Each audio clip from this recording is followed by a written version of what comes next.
Right, before we look at state verbs and differentiate them from action verbs, I'd like to give you a quick overview of the tenses that we've already looked at together. Let's review them with 3 action verbs. Say, play, drive, and rain.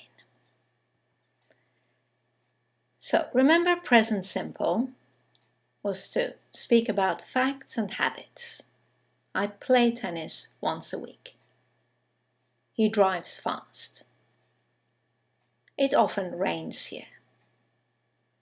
And then we looked at present continuous, which indicates an action which is in progress now. I'm playing tennis now. He's driving to Paris at the moment. It's raining again. And then we moved on to present perfect continuous, which was to talk about an action that started in the past and is still in progress. I've been playing tennis since I was 12. He has been driving for 3 hours. It has been raining all day. Then we looked at present perfect, an action that's complete at the time of speaking.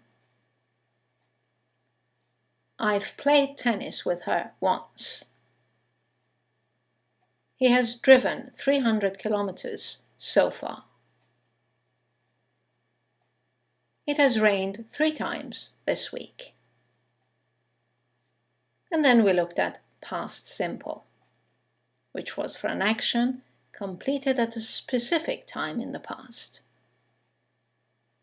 I played tennis with her when we were in Spain.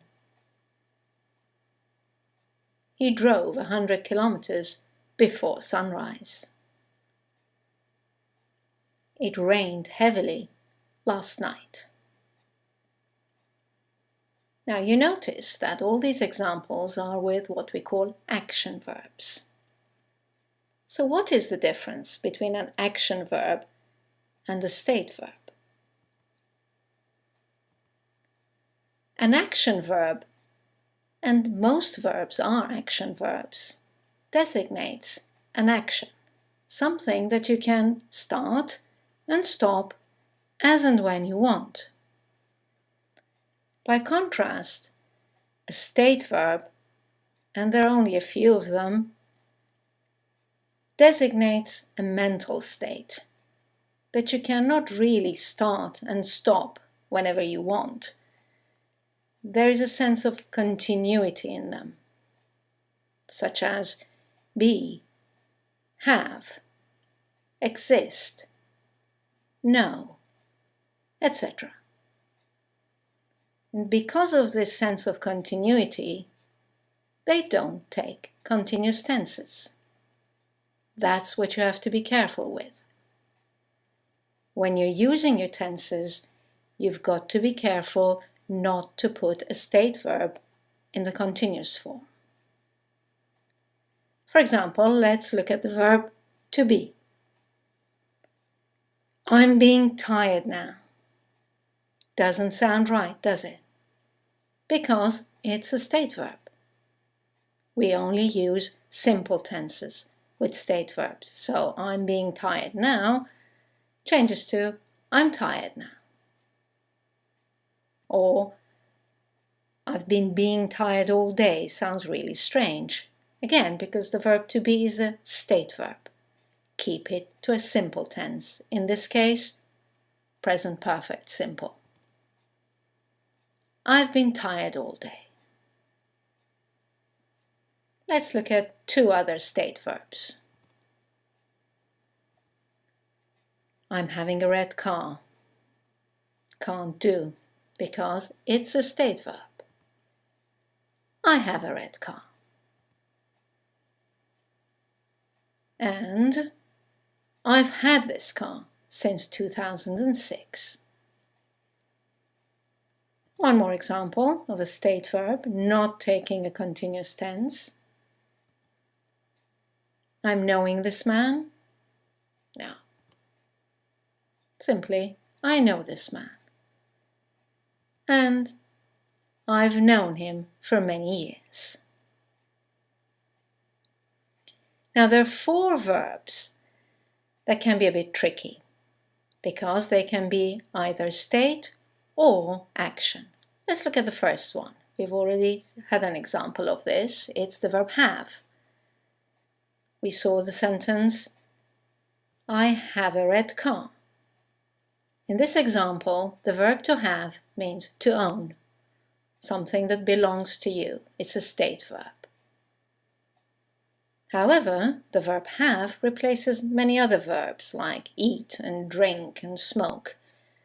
It designates an experience or taking something. In this case, it's an action verb and it can take any continuous tense. For example, I'm having breakfast, or they're having a good time. The next verb that can be tricky is the verb think. Again, it has 2 meanings. It can mean to believe, in which case it's a state verb, and you must avoid continuous tenses here. For example, I think you're right. But think also means to reflect. Like you can be thinking about something, then stop thinking about it and come back to it later. So it's an action verb. Example, I've been thinking about selling my house. The last 2 verbs you have to be careful of are verbs to live and to work.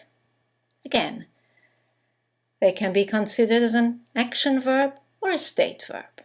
It depends on the situation, on the circumstances, on the context. Many times, whether you use it as a state or an action verb, whether you put it in the continuous or simple form, doesn't matter really. They mean the same thing. So you could say, I've been living here for 10 years, or I've lived here for 10 years. And the same with the verb work. Sometimes it's an action. You can start and stop working, for example, on a project. And sometimes it's just your job. So there is that sense of continuity in it already. So feel which one is more appropriate. Both are correct. You can say, he has been working there since 2008, or he's worked there since 2008. Well, that's all for state verbs. I hope you've enjoyed this video. Thank you for watching, and I look forward to seeing you in our next video. Bye now.